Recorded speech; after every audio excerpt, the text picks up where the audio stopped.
At the turn of the present century, technological innovation in medicine had prompted the need for physician specialists in anesthesia to unite and organize.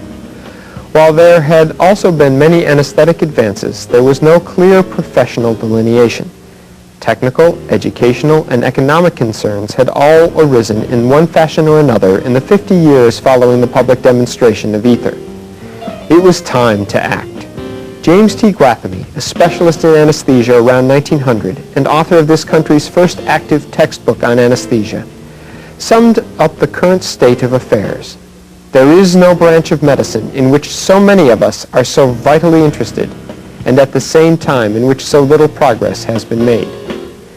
This call to arms was answered when the Long Island Society of Anesthetists was founded on October 6, 1905, when a group of 9 physicians met in Brooklyn at the invitation of Adolph F. Erdman, another concerned physician anesthetist.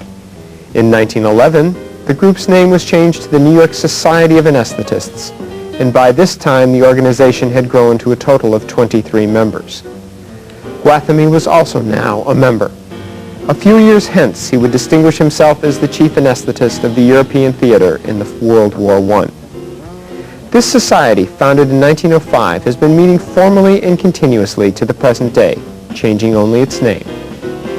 Today it is called the American Society of Anesthesiologists. The New York State Society of Anesthesiologists was the first regional component of the ASA. Organized anesthesia had begun to flourish.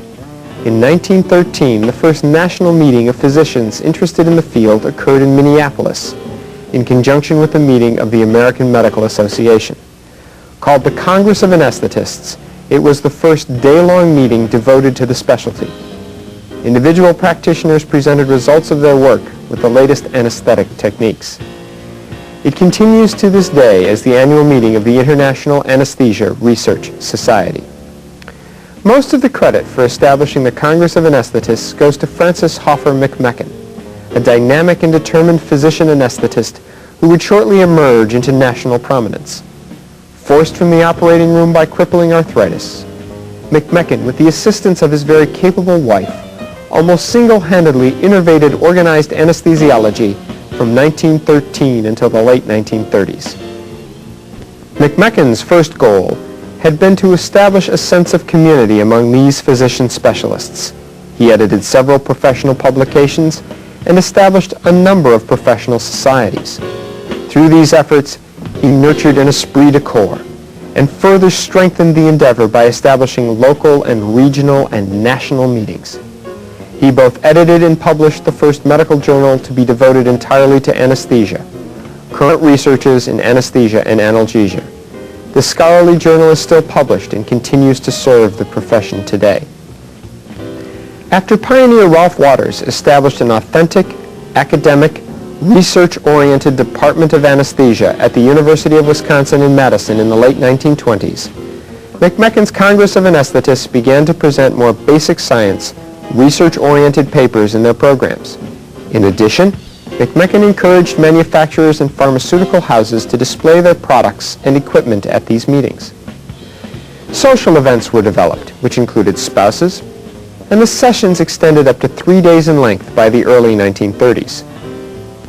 McMechen also played a vital role in the struggle to achieve the certification of physician anesthetists as specialists. Due to the international nature of the Congress of Anesthetists, McMechen became an apostle of anesthesia throughout the world. In February of 1937, McMechen and Paul Wood, longtime Secretary-Treasurer of the American Society of Anesthetists, acting for the ASA, signed a private letter of agreement preventing the ASA from publishing another professional journal or holding a rival Congress until McMechen died, or until McMechen's International Anesthesia Research Society had ceased to hold its own meeting. The curious agreement silently recognized McMechen's political strength within the world of anesthesia that was now driven by 2 powerful factions. The 2 blocs were currently at odds over the certification of specialists. The ASA, now backed by the American Medical Association, became a strong rival of the McMechen organizations. The Wood-McMechen private agreement was an attempt to stave off further division and to preserve the integrity the scientific progress, and the medical-political influence of the profession. In essence, organized anesthesia was too small to support two factions and could not be successfully undermined at that time due to McMechan's devoted following. Upon McMechan's death, June 26, 1939, the American Society believed it was released from the McMechan-Wood Agreement. Mrs. McMechan continued to hold the meetings of the Congress of Anesthetists and the International Anesthesia Research Society, as well as to publish Anesthesia and Analgesia. By July 1940, the American Society had published the premier issue of its own journal, Anesthesiology. Another door was opened by McMechan's death. The stage had been set for another national meeting for anesthesiologists. Although it would be another 6 years, the new PGA in 1945 would become the meeting designed to rival the established Congress of Anesthetists.